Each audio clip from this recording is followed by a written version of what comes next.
बिस्मिल्लाहिर्रहमानिर्रहीम। आज के प्रोग्राम के साथ मैं हूं नुसुल्लाह मलिक। वज़ीर आज़म मियाँ शहबाज शरीफ साहब ने एक बड़ा ऐलान कर दिया और कहा कि उन पर जो इल्ज़ामात लगाए गए हैं इसकी मुकम्मल तहकीकात करने के लिए वो तैयार हैं, और अगर उनके ख़िलाफ़ इल्ज़ाम रत्ती बराबर भी साबित हो जाए तो वो अपनी सियासत को छोड़ देंगे। साथ ही ये कहा कि उन पर, वज़ीर दाखिला पर और फ़ौजी इदारे के एक अहम अफसर पर इमरान खान साहब ने इल्ज़ामात लगाए कि उन्हें कत्ल करने की मनसूबाबंदी इन 3 अफराद ने की।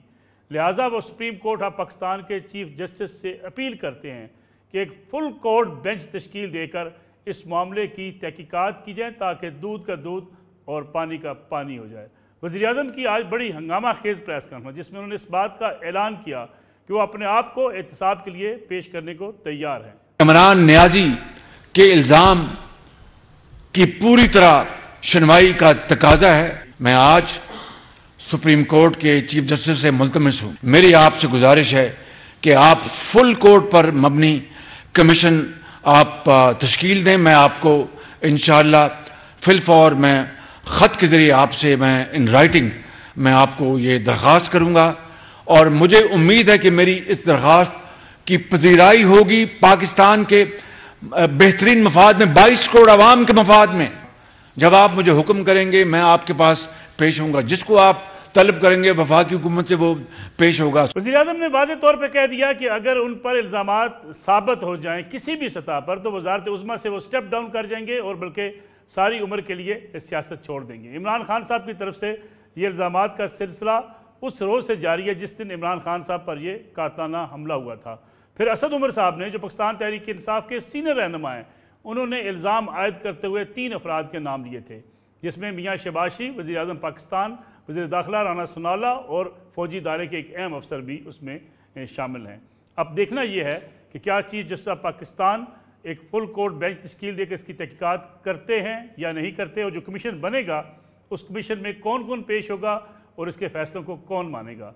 इसके साथ ही आज पाकिस्तान इलेक्ट्रॉनिक मीडिया अथॉरिटी ने पाबंदी आयद कर दी थी इमरान खान साहब की स्पीचेस के ऊपर, उनके तमाम प्रेस कॉन्फ्रेंसेस पर, क्योंकि उन्होंने आईने पाकिस्तान की रूह से और सुप्रीम कोर्ट के हुक्म के मुताबिक इदारों को तनकीद का निशाना बनाया था।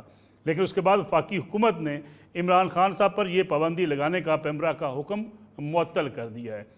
क्या ये एक अच्छा इक़दाम हो सकता है? क्योंकि इमरान खान साहब पर पाबंदी उसी तरह लगी जिस माजी में उन रहनुमाओं पर जो फ़ौजी इदारे के ख़िलाफ़ इल्ज़ामात लगाया करते थे, बयानात दिया करते थे, उन पर पाबंदी लगी थी। लेकिन इमरान खान साहब के ख़िलाफ़ ये पाबंदी वफाकी हुकूमत ने ख़त्म कर दी है। मेरे साथ मौजूद हैं ब्रिगेडियर फ़ारूक हमीद साहब, दिफाई तजियाकार हैं, उनके साथ तशरीफ़ रखते हैं जनाब रिजवान रज़ी साहब, सीनियर तजियाकार हैं, और वज़ीर आज़म की आज प्रेस कॉन्फ्रेंस के अंदर भी वो मौजूद थे। इफ्तिखार अहमद साहब सीनियर तजियाकार हैं हमारे साथ, वो भी आज हमारे साथ आज के प्रोग्राम में जुड़े होंगे और हम जायज़ा लेंगे सारी सूरत हाल का। वज़ीर आज़म मियाँ शहबाज शरीफ साहब की प्रेस कॉन्फ्रेंस और साथ ही साथ मुल्क के अंदर जो अफवाहें गर्दिश कर रही हैं, कहीं एमरजेंसी की बातें हो रही हैं, कहीं ये बातें हो रही हैं कि गवर्नर राज लगाया जा सकता है पंजाब के अंदर, KPK के अंदर। आज भी लाहौर के लिबर्टी चौक में चंद अफराद ने, कोई बड़ी तादाद नहीं थी, उन्होंने आज लिबर्टी चौक को बंद किए रखा इमरान खान साहब पर होने वाले हमले के ख़िलाफ़ एहतजाज करते हुए।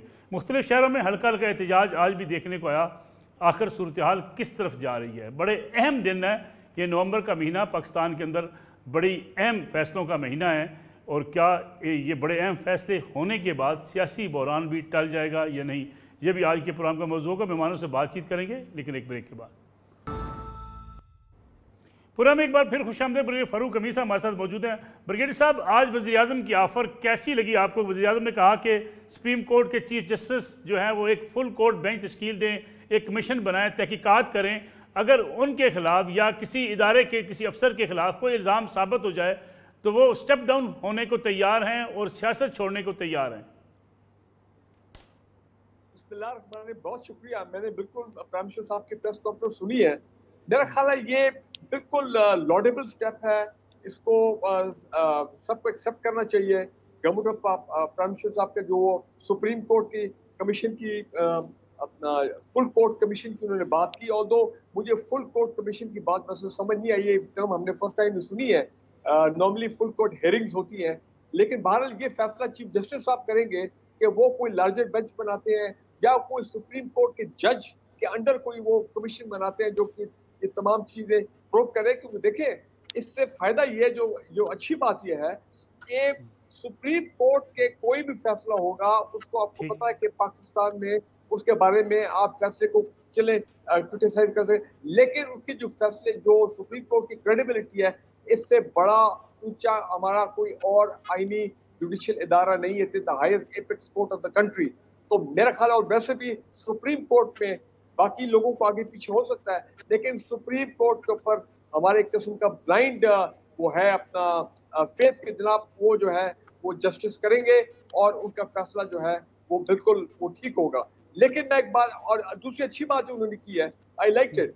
देखिए, इतनी कंफ्यूजन बिछी हुई है, ये खासकर ये इनकी जो इमरान खान के असैसिनेशन अटेम्प्ट पे चले, वो तो उन्होंने मसला हल कर दिया, they going to the Supreme Court. लेकिन उन्होंने शहीद अरशद शरीफ का जो केस है, जो कि उनके अपनी बनाए हुए गवर्नमेंट इंक्वायरी कमीशन, एक रिटायर्ड हाई कोर्ट जज, वो उनकी वालदा साहिबा ने, अरशद शरीफ की वालदा साहिबा ने रिजेक्ट कर दिया।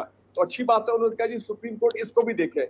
मैं ये समझता हूँ कि अगर इतना अच्छा फैसला किया तो इसमें दो चीजें ऐड कर रहे हैं जी। ये भी ऐड कर दिया जाए, जो पूरे पाकिस्तान के अवाम जो है उनमें जो एक बड़ी परेशानी है और एक रिजेंटमेंट है और लोग people in state of shock, ये जो कस्टोडियल मामला जो है ना, तशद्दुद, जो एक नया ट्रेंड आया पाकिस्तान की सियासत में, और जिसमें आप देखें सेनेटर लेवल के लोग जो है उन पे भी किया गया है, ये ऑडियो वीडियो, भाई एक मर्तबा इसको भी दे दे सुप्रीम कोर्ट को, सुप्रीम कोर्ट इसको भी दे दे। साहब, मैं उस पर भी हम बात करेंगे आजम स्वाति साहब वाली वीडियो पे, लेकिन ये बताइएगा कि ये जो ख़ास तौर पे जब फ़ौज पाकिस्तान के एक अफसर के ऊपर इल्ज़ाम लगाए गए, जिस पे ISPR ने, फ़ौज के तर्जमान ने बड़ा वाज़ेह तौर पर हुकूमत से कहा है कि फ़ौज के ऊपर इल्ज़ाम लगाए जा रहे हैं, सरकारी अफसरान को निशाना बनाया जा रहा है, हुकूमत कार्रवाई करे। और आज वज़ीर आज़म शहबाज शरीफ साहब से जब ये पूछा गया कि क्या वो कार्रवाई करेंगे, तो उन्होंने कहा वो कानून के मुताबिक कार्रवाई करेंगे। देखिए जी, एक बात तो DGISP की स्टेटमेंट बड़े वाज़ेह है, वो तो हम पहले दिन से हमने तो उसको एक्सपीरियंस भी किया, देखा भी है कि फौज का अपना एक बड़ा स्ट्रॉन्ग इंटरनल अकाउंटेबिलिटी मैकेनिज्म है। एक लेफ्टिनेंट जनरल को 2 साल पहले आपको पता है कैसे वो स्पाइंग चार्जेस के ऊपर उनके खिलाफ कितनी बड़ी कार्रवाई हुई। एक ब्रिगेडियर जो है, जो हमारे डिफेंस अटैची की बाहर था, उसने कोई रियासत के राज, सेंसिटिव राज जो है उनको दुश्मनों के साथ शेयर किया, उसको सजाए मौत हुई। और वैसे भी जब कभी कोई कहीं पे कोई क्रिमिनल ऑफेंस होता है किसी लेवल पे भी, तो फौज तो है वो अपना कार्रवाई तो उनके खिलाफ करती है, कोर्ट मार्शल होते हैं, डिसमिसल फ्रॉम सर्विस, बहुत कुछ होता है। सिर्फ ये कि मीडिया में बहुत कम आता है, लेकिन हमने तो देखा है। सो मैं ये समझता हूँ इमरान खान साहब ने एक जो गलती कर रहे हैं वो ये है कि देखें, वो पॉइंट ऑफ नो रिटर्न की तरफ जा रहे हैं when it comes to the military leadership. एक ये वही मिलिट्री लीडरशिप है जिसके साथ इमरान खान का एक जो ऑन द सेम पेज का बयानिया था, आपको याद है कि कैसे वो ऑन द सेम पेज चल रहा था, he used to be proud of it, और हम सब लोग खुश होते थे कि भाई ये बहुत अच्छी बात है कि मिलिट्री और सिविल लीडरशिप जो है they are on the same page. ऐसा ही होना चाहिए पाकिस्तान के लिए, हमारे अपने इंटरनल इस्तेकाम के लिए। लेकिन अभी ये कुछ हालात ऐसे हो गए हैं जो कि कल को देखें, इमरान खान अगर कल को फिर गवर्नमेंट में आते हैं, मैं बात करता हूँ अगले इलेक्शन में, लेटर से अज्यूम करते हैं, तो मुझे बताएं कि जिस तरह की वो कन्फ्रंटेशन और महाजराई उन्होंने मिलिट्री लीडरशिप के साथ कर दी है, तो जारी बात है नीचे लोग जो है वो अफेक्ट होते हैं, वो भी उनका भी माइंडसेट है कि भाई, तो लिहाजा उनको थोड़ा मोहतात रहना चाहिए कि don't cross the red line as far as the military is concerned. ठीक है बड़ी साहब, मैं वापस आता हूँ आपकी तरफ। रिजवान रजी साहब, आप प्रेस कॉन्फ्रेंस के अंदर मौजूद थे, वज़ीर आज़म की प्रेस कॉन्फ्रेंस आपको कैसे लगा? उसके अंदर एग्रेशन था, वज़ीर आज़म इस बात का ऐलान तो कर रहे थे कि मैं स्टेप डाउन होने को तैयार हूँ अगर मेरे खिलाफ कोई भी इल्ज़ाम साबित हो जाए। साथ उन्होंने एक पूरी ब्रीफ हिस्ट्री भी दी कि माजी में भी मुझ पर इल्ज़ामात लगते रहे, लेकिन मुकदमात अदालतों में आए और उनके मुखालफिन अपने वकला को भी नहीं भेजते, अदालतों में तारीखें पे तारीखें ले लेते हैं। इस कमीशन का नतीजा क्या निकलेगा, इसको कौन मानेगा? देखिए, कमीशन इससे ज्यादा जो है वो कोई बड़ा कमीशन पाकिस्तान में बन नहीं सकता, इससे बड़ा कमीशन जो है। और जो भी है, सुप्रीम कोर्ट के ऊपर मुख्तलिफ लोगों को मुख्तलिफ तहफ़्फ़ुज़ात भी हैं, फिर जजेस जो हैं वो अपनी ऑब्जर्वेशन दे के अपने माइंड का इजहार भी करते रहते हैं। मैं बहरहाल उनकी इस तजवीज़ से एग्री नहीं करता, क्योंकि पहले उनके बड़े भाई नवाज शरीफ साहब भी इसी एतमाद के साथ पनामा केस के अंदर गए थे सुप्रीम कोर्ट, और सुप्रीम कोर्ट ने बेटे ने पनामा केस को तो एक साइड पे रख दिया, पनामा लीक्स को, और बेटे से तनख्वाह न लेने के ऊपर उनको जो था वो नाअहल करार दे दिया, और ना सिर्फ नाअहल करार दे दिया बल्कि बेटी समेत जेल भी भेज दिया, बेटी और दामाद समेत। तो ऐसी अदालतों से हमें मोहतात रहना चाहिए। ज्यादा मुनासिब होता कि पार्लिमानी कमीशन जो है वो इसके बारे में तश्कील देने की बात करते, लेकिन अगर ये full court bench inquiry commission जो है वो कोई फैसला दे भी दे तो ये बात तय है कि इमरान साहब ने वो फैसला नहीं मानना। जिस तरह के वो पहले भी पाकिस्तान के आईनी अदारों का मजाक उड़ाते रहे हैं, उनका जो ऑयस्टर है, उनका जो निकाला जाना है, वो एक आईनी तरीके से अमल में आया है, और वो इस सब की जिम्मेदारी फौज के ऊपर, मुल्क की एस्टेब्लिशमेंट के ऊपर डाल रहे हैं। यकीनन उनको जो एस्टेब्लिशमेंट ने सहूलियात फराहम कर रखी होंगी, वो समझते होंगे कि मौजूदा लोगों को भी उन्हीं सहूलियात के तहत लाया गया है, इसलिए वो इल्जाम तराशी पे आमादा है। मेरा ख्याल ये है कि ये जो है अच्छा इकदाम है, पॉलिटिकली हुकूमत को थोड़ा सा आगे बढ़ने का मौका मिलेगा, क्योंकि फिलहाल तो लगता है कि इमरान साहब ने अपने तरीकों के जरिए, जो उन्होंने कहा था ना मैंने बड़ी सीक्रेट प्लानिंग कर रखी है, इनके फरिश्तों को भी नहीं खबर, तो उस सीक्रेट प्लानिंग के जरिए उन्होंने हुकूमत को दीवार के साथ लगा रखा है। लेकिन क्या अगर कमीशन भी बन जाता है, इमरान खान साहब उसमें नहीं शामिल होते, कमीशन खुद को फैसला दे सकता है इमरान खान साहब की शमूलियत के बगैर? देखिए, कमीशन जो है वो फैसला दे सकता है। तारुल कादरी साहब के ऊपर मर्डर अटेम्प्ट हुई थी, अगर आपको याद हो तो कमीशन बना था। तारुल कादरी साहब ने पहले 2 या 3 समातों के ऊपर उसे ज्वाइन किया था, स्टेटमेंट रिकॉर्ड कराई थी, लेकिन जब फैसला का वक्त आया था तो वो बाइकाट कर गए थे।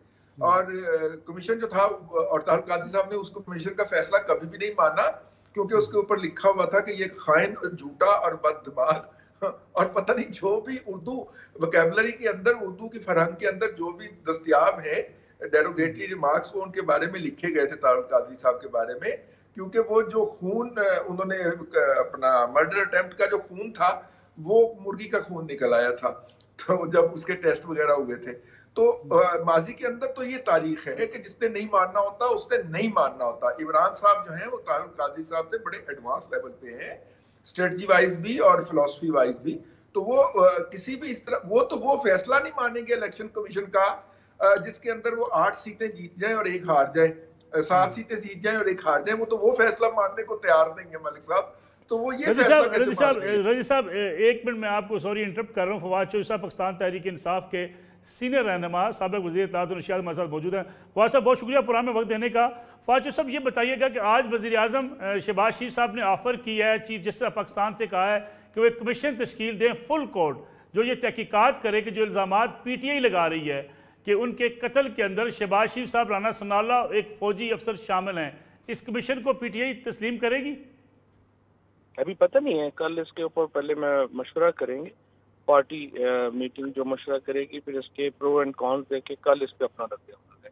लेकिन जो सब क्या आप समझते हैं कि एक हाई लेवल कमीशन, क्योंकि आप भी बारहा PTI कहती रही है कि अगर सुप्रीम कोर्ट के चीफ जस्टिस जो हैं वो कोई तहकीकात करें तो हम कबूल कर लेंगे, एक बड़ा सेंसिटिव इशू है, इससे निकलने के लिए क्या PTI तस्लीम कर सकती है, इम्कान है? मैंने कहा मैं कल पार्टी के मशवरावत के बाद रद्द अमल। पंजाब हुकूमत के हवाले से कुछ तहफ़्फ़ुज़ात सामने आ रही हैं PTI की कि पंजाब के वज़ीर चौधरी परवेज़ साहब आपकी मर्ज़ी के मुताबिक जो मुकदमा है, तफ्तीश है, या जो FIR है उसके मुताबिक अहकामात नहीं दे रहे, कुछ ऐसी इत्तलात दुरुस्त हैं? देखिए, जो FIR की कल से रिपोर्ट दर्ज हुई है उसके मुताबिक तो FIR दर्ज नहीं हुई है, और ये परवेज़ इलाही साहब का मसला नहीं है। मसलन आप भी अभी देखें ना, आप भी नाम नहीं ले सकते TV के ऊपर तीसरे शख्स का। तो जिस तरह से आपकी लिमिटेशंस हैं, बेचारे मीडिया का हालात जो हैं, वैसे ही हालात यहाँ गवर्नमेंटों के भी हैं। एस्टैब्लिशमेंट की जो पावर है, वो एस्टैब्लिशमेंट ज़ाहिर है बड़ी ताकतवर है, और वो अगर फैसला कर लें कि उन्होंने कोई काम जो है वो नहीं होने देना, तो नहीं होने देता, फिर मसला मलिक साहब भी नहीं कर सकते, फिर परवेज़ इलाही भी नहीं कर सकते। फवाद चौधरी साहब, पेमरा ने पाबंदी लगाई इमरान खान साहब की प्रेस कॉन्फ्रेंस पर, स्पीचेस पर, वफाकी हुकूमत ने यह फैसला मुअत्तल कर दिया है। हुकूमत का ये फैसला आप दुरुस्त समझते हैं? मेरा ख्याल है ये कोई अहमक ही बैठे हुए हैं हुकूमत में, चंद घंटे पहले पाबंदी लगाते हैं, चंद घंटे बाद हटा देते हैं। और मेरा ये ख्याल है कि इसमें जो मीडिया का रिएक्शन आया फिर यही था कि फिर मीडिया बंद ही कर दें, फिर लोग जाहिर है कि पहले ही मीडिया की व्यूअरशिप जो है बड़ी कम हुई हुई है, social leading the Pakistani narrative. तो ये अगर इमरान खान पे बैन होगा तो फिर तो बिल्कुल ही मीडिया बैठ जाएगा। तो रिएक्शन जो था वो मीडिया का भी अवाम का भी था, तो उसके बाद उन्होंने फैसला किया है कि उसको रिव्यू कर रहे हैं, लेकिन ये ऐसे अमकाना फैसले करते रहेंगे तो इनकी अकल इतनी है। फवाद चौधरी साहब, आखिरी बात आपसे जानना चाहेंगे, आपके हवाले से अक्सर ये कहा जाता है कि आप समझदारी के और फैसले करने के मशवरे देते रहे हैं कि किसी टकराव की तरफ इमरान खान साहब ना जाएं, लेकिन लगता नहीं अब आपको कि इमरान खान साहब इस्टेब्लिशमेंट के साथ टकराव की पॉलिसी पे चले गए? नहीं, कोई टकराव नहीं है। ये रोज सिचुएशन चेंज होती है, उसके मुताबिक जो है वो एक रिएक्शन रद्द अमल उसके मुताबिक होते हैं। तो अब देखते हैं इंशाल्लाह। हमारी देखिए, आप इदारों के बगैर तो मुल्क नहीं चला करते, तो आपको इदारों के साथ एक कोऑर्डिनेशन के परपेचुअल वॉर को आपने नहीं करना, तो कोऑर्डिनेशन के साथ जो है वो चलना चाहिए। दूसरी तरफ इदारों को भी चाहिए कि वो अवाम के फैसलों के सामने सरदस्ती में काम करें, और जो people of Pakistan should be given on every other thing. So Pakistan के अवाम जो हैं उनके फैसले को हतमी फैसला समझा जाए, उसको इज्जत दी जाए, इसी में इदारों की भी इज्जत। किसी सीनियर फौजी अफसर पर इल्ज़ाम लगाने चाहिए फवाद चौधरी साहब?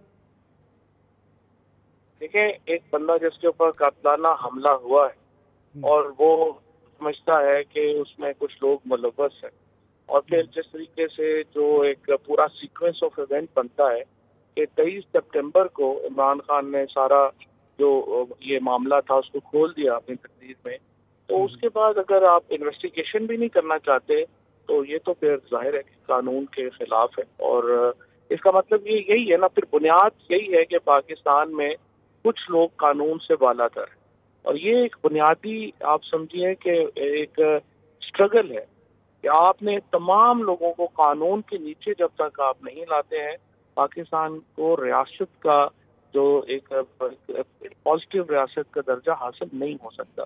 सारी स्ट्रगल ही ये है कि आपने तमाम लोगों को कानून। बहुत बहुत शुक्रिया फवाद चौधरी साहब हमारे साथ मौजूद थे, पाकिस्तान तहरीक इंसाफ के सीनियर रहनुमा। नाज़रीन, ब्रेक का वक्त हुआ है, ब्रेक से वापस आएंगे, बात करेंगे आज़म स्वाति साहब के हवाले से। सेनेटर आज़म स्वाति साहब के इल्ज़ामात और FIA की तरफ से ये कहना कि जो वीडियो की बात की जा रही है वो असली नहीं है बल्कि फ़ेक है, इस पर बात करेंगे ब्रेक के बाद।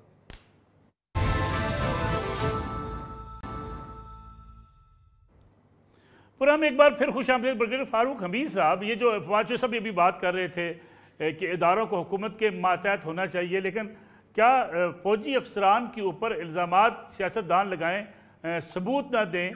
फ़ौज का आपने बताया कि अपना एक मैकेनिज़्म है, अपना एक सिस्टम है जिसके अंदर पूरी तौर पे तहकीकात भी की जाती हैं और जिनके हवाले से कोई ऐसी शिकायत हो उनका एहतसाब भी किया जाता है, लेकिन क्या ये अमल दुरुस्त है कि सियासतदान ओपनली इल्ज़ामात लगाते रहें, सबूत ना भी हों तब भी किसी को टारगेट कर लें, किसी एक अफसर को टारगेट कर लें?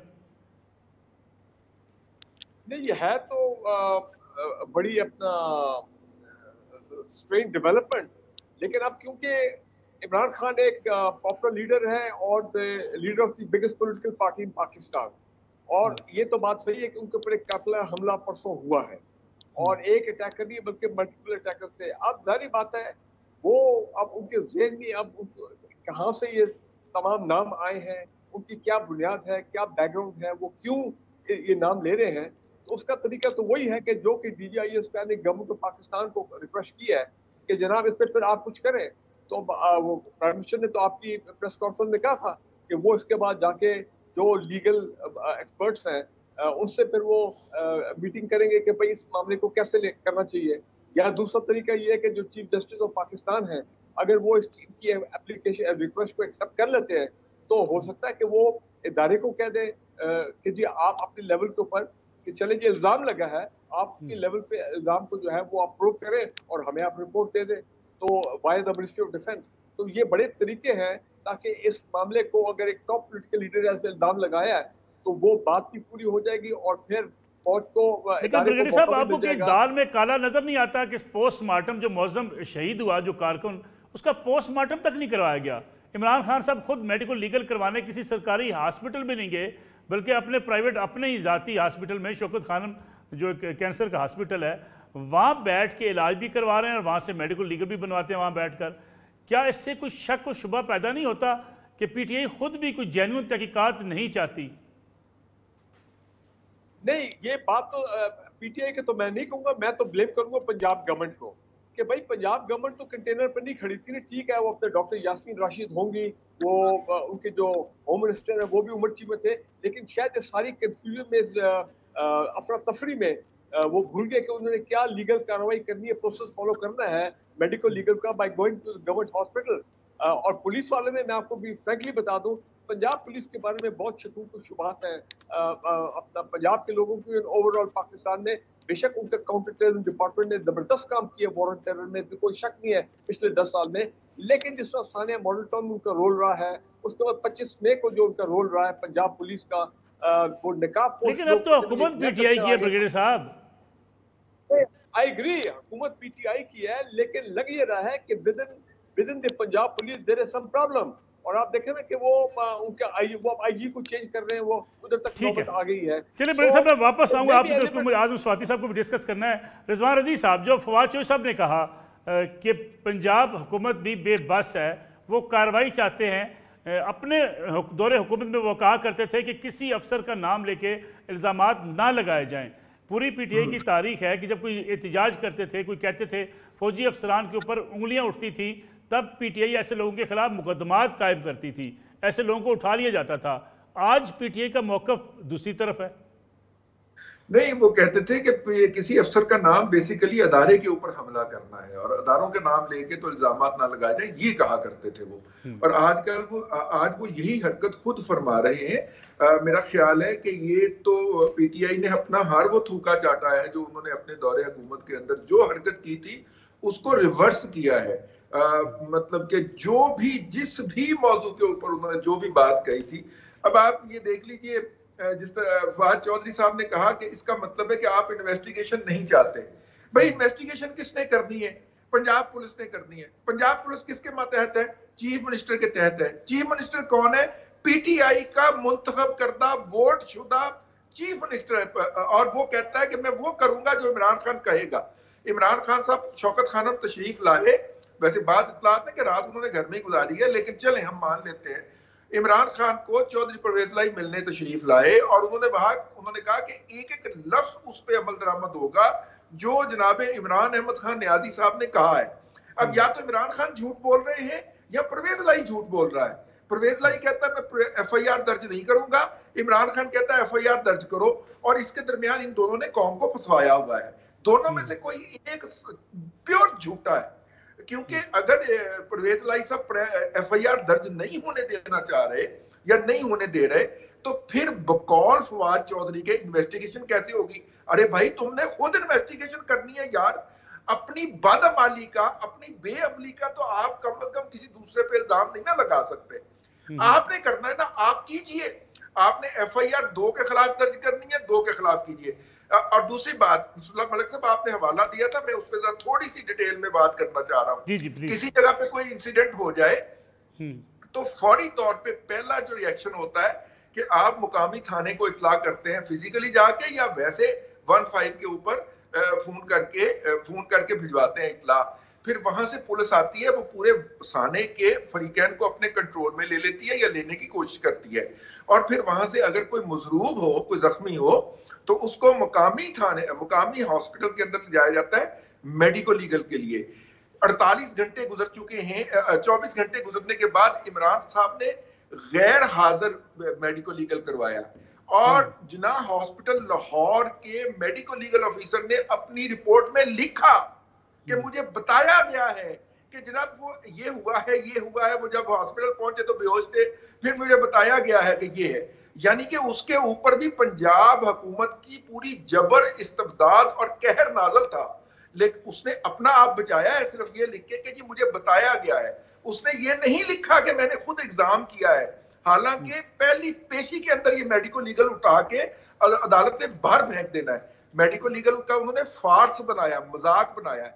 तो और बात, कुछ खबरें तो ये भी हैं रिजवान साहब के सीसीपीओ लाहौर गुलाम महमूद डोगर भी मुअत्तल हो गए हैं, सरकारी अफसरान पिस रहे हैं सूबे की मरकज की लड़ाई में। एक आखिरी बात मलिक साहब, देखिए, जब डॉक्टर अदनान कहते थे कि नवाज शरीफ साहब की हालत खराब है, तो पीटीआई के लोग उसका मजाक उड़ाते थे, सोशल मीडिया पे उसको गालियां बकते थे।